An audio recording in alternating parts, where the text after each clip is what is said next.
ऐसी सास किसी किसी को मिलती है। आइए एक इमोशनल कहानी। सुनंदा और उसके पति अपने बहू के मायके में आए थे। सुनंदा घर के प्रांगण में ही लगे अशोक के वृक्ष के नीचे मेहमानों के लिए लगी कुर्सी पर बैठी थी। अचानक सड़क पार सामने के घर के अहाते में धूप में बैठी वृद्धा को उसने देखा। प्रातः काल का समय था। उसने देखा एक छोटी सी बालिका ने प्लेट में नाश्ता लेकर मुस्कुराते हुए उसे दिया। थोड़ी देर उसके पास बैठी, फिर उठकर चली गई और पानी का गिलास लेके वापस आई। वृद्धा ने फिर उसके सर पर स्नेह से हाथ फेरा और दोनों मुस्कुराई। यह देख सुनंदा ने सोचा, ये शायद उसकी पोती ही होगी। दोनों का मित्र स्नेह देख वह गदगद हो गई। उसका ध्यान तब भंग हुआ जब उसकी बड़ी बहू अपनी बहनों और परिवार वालों को अपने पड़ोस में नाश्ते के लिए निमंत्रण पर आवाज देकर बुलाने लगी। सभी मेहमानों को इकट्ठा कर उन्हें नाश्ते के लिए ले चली। इतने में बड़ी बहू की छोटी बहन, जो अभी अविवाहित थी, ने टोक दिया, दीदी वो आपकी सासू जी बैठी है ना, उन्हें भी ले चले ना। बड़ी बहू बोली, अरे रहने दे, उन्हें कहाँ ले चलेंगे, अच्छा नहीं लगेगा। उनका तो दिमाग सठिया गया है। वो तो खड़ूस जो ठहरी, भला वो क्या जाने नाश्ता वास्ता। सुनंदा की अपेक्षा कर वो सब चल दी। सुनंदा चुपचाप उन सबको जाते हुए देख रही थी कि थोड़ी देर बाद सब पड़ोसी के घर से मुस्कुराते हुए लौट रही थी। सास और बहू का रिश्ता न बरते लापरवाही। घर में प्रवेश करते ही बड़ी बहू ने घोषणा कर दी कि सबने नाश्ता कर लिया है, अब दोपहर का खाना नहीं बनेगा। कोई भी बार बार खाने की पूछकर तंग ना करे, मैं चली आराम करने। सुनंदा ने ये सब सुना तो अवाक रह गई। हाय रब्बा, अब क्या करूं? मैंने कल उपवास रखा था, मैं कल भी भोजन नहीं कर पाई थी। सुबह से उसे चाय भी नसीब नहीं हुई थी। सुबह 2 घंटे घूमकर उनका सुनंदा का पति वापस आए। उसके पास जाकर बोले, नाश्ता वास्ता किया आया कि नहीं? मैं तो बाजार से कर आया हूँ। सुनंदा मायूस होकर बोली, भूख के मारे मेरा जी घबराने लगा है। आपको नाश्ते की पड़ी है? यहाँ कौन है पूछने वाला? चेहरे पर 12 बज रहे हैं। घर पर तो हम 10 बजे ही खाना खा लेते थे।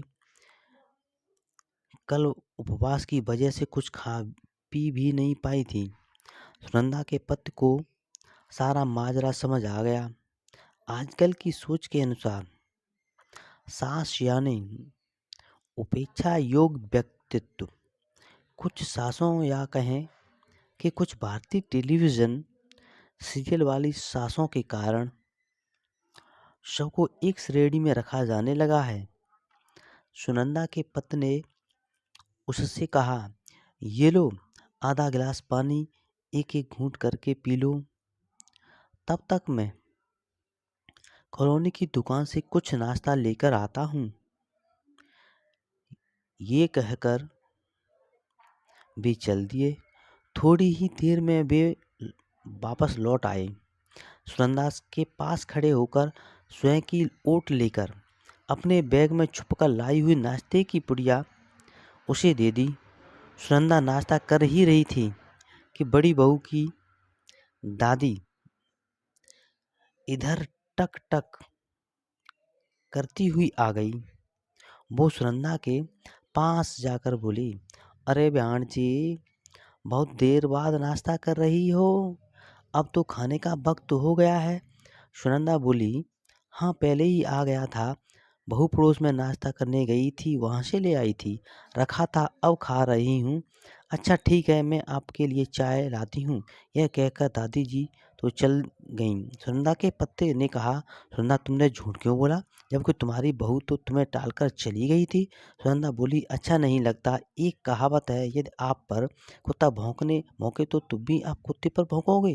फिर मुझ में बहू में फर्क क्या रह जाएगा। और फिर बहू की दादी क्या समझेगी कि उसकी पोती कितनी लापरवाह है। वह बहू से कहेगी कि परिवार में बात फैलेगी और फिर बहू भी नाराज हो जाएगी। और मैं सोचा, भला मैं भी ये क्या बहू सी हो जाऊं। छोटी सी बात पर झूठ बोलने से अगर आप में तनाव फैलने से बचता है तो झूठ बोल देना कहीं ज़्यादा बेहतर है। मेरे झूठ बोलने से परेशानी भी नहीं हुई और किसी बात का कोई बतंगड़ भी नहीं बनेगा। और फिर कोई कहेगा तो सास ऐसी ही होती हैं, ऐसा सब समझेंगे। शिक्षा। दोस्तों, अक्सर ये कुछ घरों में देखने को मिल जाता है कि शादी के बाद परिवार में रिश्ते किस तरह बदलने लगते हैं। रिश्तों के मायने बदलने लग जाते हैं। ऐसे में अगर हम अपने रिश्तों को संभालने पर ध्यान ना दें, आपस में सामंजस्य ना बैठाएं, तो रिश्ते टूटने लगते हैं, आपस में दरार बढ़ने लगती है, क्योंकि हमारा विश्वास अपनों से ज़्यादा बाहर वालों पर होने लगता है। ऐसे में हमें चाहिए कि हम आपस में रिश्तों को सुधारने का वक्त निकालें, अपनी खराब छवि को सुधारने और सब में प्यार प्यार बाँटें, हमें प्यार ही मिलेगा। यही हाल हमारे दोस्ती में, अच्छे रिश्ते में होता है। अगर किसी दूसरे को पता चल जाए कि आपके अपनों के साथ मनमुटाव है, तो वो इस दरार को बढ़ाने में पूरी कोशिश करता है, आपको महत्वपूर्ण बताएगा और आपके अपने की कोई अहमियत नहीं है, ऐसा दिखाने की कोशिश करता है। बेहतर होगा कि रिश्तों को बचाने के लिए उन्हें किसी ऐसे व्यक्ति के साथ शेयर न करें जो आपको सिर्फ आपको ही खास और महत्वपूर्ण दिखाने की कोशिश करता है। पहले घर के बड़े रिश्तों को सुलझा दिया करते थे, पर एकल परिवार की वजह से सब आपके आसपास के ये लोग मौका नहीं छोड़ते हैं। दोस्तों, कहानी आपको बढ़िया अच्छी लगी हो तो कमेंट करके ज़रूर बताएं। और अभी तक हमारे चैनल को सब्सक्राइब नहीं किया है तो आपसे निवेदन है, प्लीज़ चैनल को सब्सक्राइब कर लीजिए, वीडियो को लाइक एंड शेयर करना मत भूलिए, कमेंट करके दोस्तों ज़रूर बताइए आपने अभी तक सब्सक्राइब नहीं किया है।